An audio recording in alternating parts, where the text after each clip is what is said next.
सबसे पहले हम ये जान लेते हैं महादशा होती क्या है। वैदिक ज्ञान में महादशा, इसे एक्चुअल में विंशोत्तरी महादशा बोलते हैं। और हमारी लाइफ में जो कुछ भी हो रहा है ये सब उन महादशाओं के अंतर्गत ही होता है। कैसे?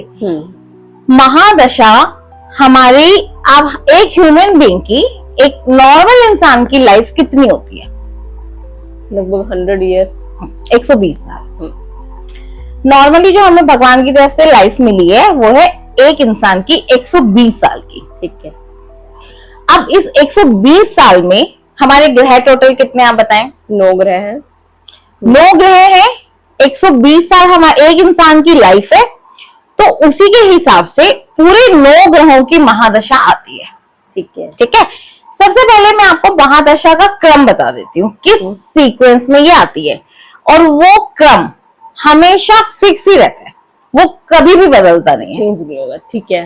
आपकी, मेरी, किसी की भी महादशा अलग चलेगी, लेकिन महादशा का जो टाइम पीरियड है और उसका क्रम है वो हमेशा ही सेम रहेगा। ठीक है। तो सबसे पहले जानते हैं महादशा होती क्या है। कोई भी इंसान जब पैदा होता है तो वो उस वाले टाइम पे, उस समय जैसे ही वो इस दुनिया में आया, वो एक महादशा के अंतर्गत ही आता है, महादशा लेकर ही आता है। तो उस टाइम पे जब हम पैदा हुए हैं, हमारा चंद्रमा जिस नक्षत्र में होता है उसके जो स्वामी होते हैं, उसी से हमारी पहली महादशा काउंट होती है।